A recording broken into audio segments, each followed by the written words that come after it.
The pre-fame lives of our favourite actors are often forgotten once they reach peak fame, and while you might not think this is a big deal, it actually does a disservice to those who risked their lives in times of war. Many big-name stars did their part during the Second World War, and we believe it's time to shine a spotlight on their military service. So without further ado, here are some British actors you may not have known served during the conflict. Richard Todd was the first Irishman to land in Normandy as part of D-Day, as part of the 6th Airborne Division. Participating in Operation Tonga, he and other paratroopers were dropped into a cornfield behind the landing beaches early that morning. The men were aware of the tracer positions surrounding them. Not wanting to fall victim to German fire, they ran to a wooded area, with their target being the vital Pegasus and Ranville bridges. These positions would allow the Allies entry into France after they'd broken through the beachheads. The pair had already been secured by the Oxfordshire and Buckinghamshire Light Infantry by the time they arrived on the scene, but they were in need of reinforcements, as German ground forces were launching counter-assaults in an attempt to regain them. 3 months after D-Day, the 6th Airborne was ordered back to Britain to regroup, after which they returned to Europe to fight in the Battle of the Bulge. They were short on transport, so Todd, the motor transport officer, commandeered a number of vehicles for them to drive around in. Following VE Day, the 6th again returned to the UK before being deployed to Pakistan to aid in counter-insurgency operations. While there, Todd's jeep overturned, resulting in 2 broken shoulders and a concussion for which he was hospitalised. Well on his way to becoming a household name when World War II broke out, David Niven was the only British actor working in Hollywood to return home and enlist in the military. Niven held numerous roles during the conflict. He first served with the Rifle Brigade, Prince Consort's own. As could be expected of such a reputable actor, he also appeared in several propaganda films created by the Army Film and Photographic Unit, and he was involved in Operation Copperhead, helping to cast an actor who would impersonate Bernard Montgomery. Niven's most famous role during the war was as the commander of A Squadron GHQ Liaison Regiment. These operatives served across Europe, most notably during D-Day and Operation Market Garden. They also joined the US 1st Infantry Division in their push to the Rhine. If that wasn't enough, Niven was also integral to the development of the Supreme Headquarters Allied Expeditionary Forces efforts to entertain troops via radio.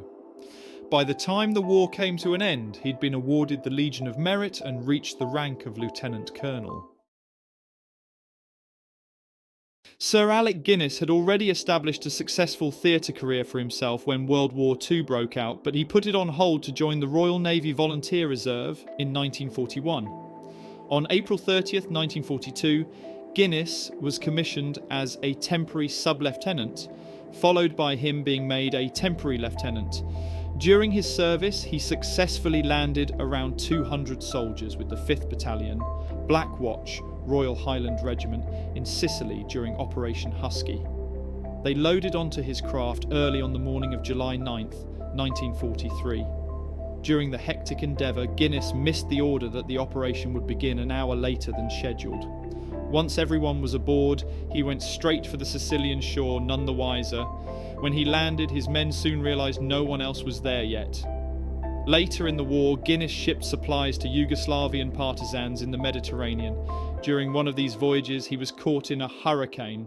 While he escaped unscathed, his ship was beyond repair. He went on to serve in one more operation after this, manning a landing craft during the invasion of Anzio. Before he was Lance Corporal Jack Jones in Dad's Army, Clive Dunn was a trooper in the 4th Queen's Own Hussars, seeing action in the Greek campaign as part of the 1st Armoured Brigade, 6th Australian Infantry Division. Dunn enlisted in the British Army in 1940 after learning that the Royal Navy required a commitment of between 8 and 11 years, far too long in his opinion. While fighting in the Battle of the Corinth Canal, Dunn's position was overrun, leading him and 400 of his comrades to surrender to the German forces. He was sent to Austria, where he was held as a prisoner of war for 4 long years. While at Stalag 18A, he dedicated himself to helping his fellow POWs, aiding in escape attempts and providing medical care to those in need of it. Eventually freed, Dunn remained in the army following the conflict until he was demobilised in 1947.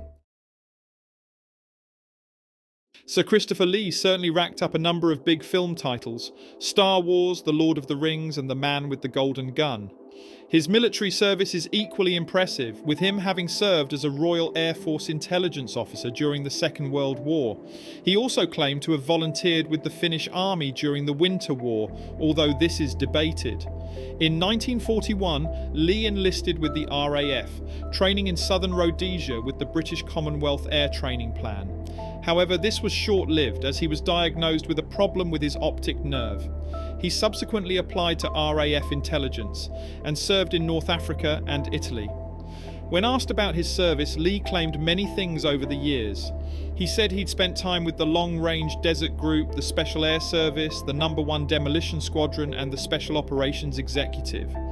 These claims, however, were questioned by historian Gavin Mortimer, who explained he was attached to the SAS and SOE as an RAF liaison officer at various times between 1943 and 1945, but he did not serve in them.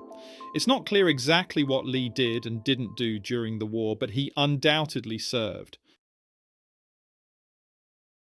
It might be hard to imagine Richard Burton as a member of the military, but the British actor served with the Royal Air Force during the Second World War. He attended Exeter College, Oxford, in 1943 for a 6-month programme, and later took the classification exam so he could train to be a pilot. However, due to subpar eyesight, he was put into navigator training. Burton was a navigator for 3 years, serving out of a hospital in Wiltshire as an aircraftman first class, followed by a role as an instructor in Canada.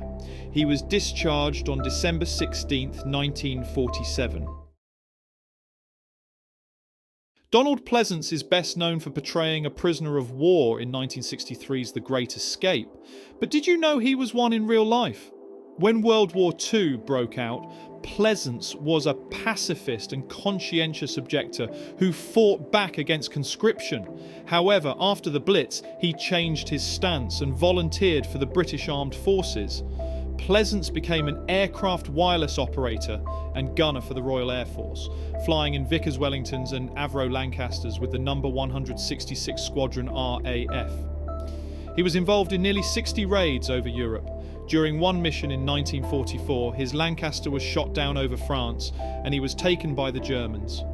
Pleasence was sent to Stalag Luftwaffe, where he remained until the end of the war, and he spent his time putting on plays to cheer up fellow prisoners.